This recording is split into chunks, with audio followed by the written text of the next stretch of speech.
अमरावती विमानतळाला डॉक्टर पंजाबराव देशमुखांचं नाव अलायन्स एअरलाइन्सच्या निमंत्रण पत्रिकेत नावाचा उल्लेख. खासदार वानखडे यांना दिलेली निमंत्रण पत्रिका व्हायरल.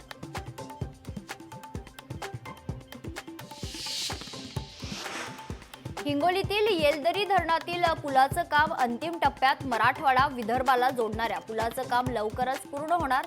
जर्मन तंत्रज्ञानाचा वापर करून पुलाची बांधणी.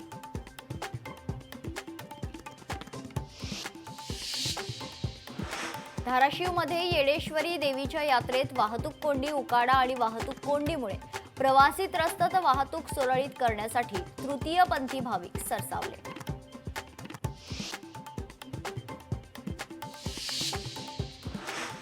नवी मुंबईत बेलापूर ते नेरूळ पर्यंत वाहतूक कोंडी. सायन पनवेल मार्गावर मोठी वाहतूक कोंडी. वाहतूक कोंडीमुळे नागरिक त्रस्त.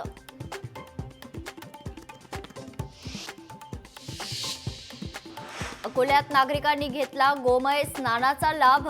म्हैसपूर येथील आदर्श गोशाळेत निशुल्क गोमय स्नान. तर शारीरिक आध्यात्मिक शुद्धीसाठी स्नानाला महत्त्व.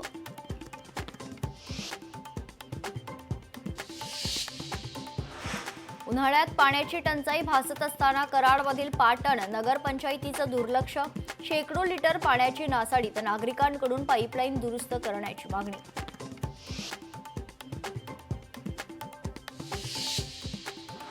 हिंगोलीत हळदीच्या दरात मोठी घसरण. जागतिक मंदीचा हळदीच्या बाजारपेठेवर परिणाम. तर शेतकऱ्यांसह व्यापाऱ्यांचीही चिंतेत वाढ.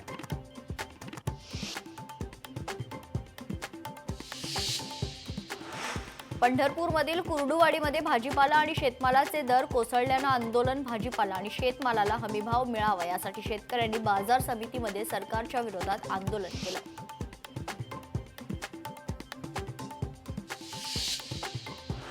नांदेड जिल्हा गुंतवणूक परिषदेत 134 सामंजस्य करार. गुंतवणूक परिषदेत 1207 कोटींची गुंतवणूक. तर 4032 रोजगार निर्मिती होणार असल्याची जिल्हाधिकारी राहुल कर्डिले यांची माहिती.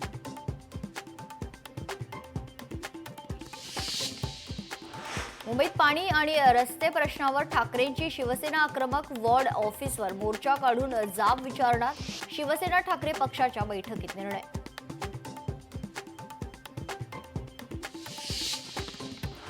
पुण्यात विद्यार्थ्यांचं डॉक्टर बाबासाहेब आंबेडकरांना अभिवादन. सलग 18 तास अभ्यास करून सावित्रीबाई फुले विद्यापीठातल्या खरतर विद्यार्थ्यांचा उपक्रम.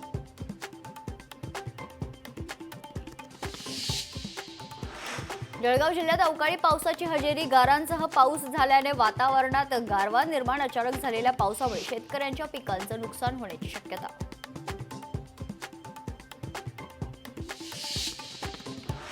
नाशिकच्या चांदवडमध्ये जोरदार पाऊस. अवकाळी पावसासह जोरदार गारपीट. अवकाळी पावसामुळे गहू, कांदा, द्राक्ष बागांचं मोठं नुकसान.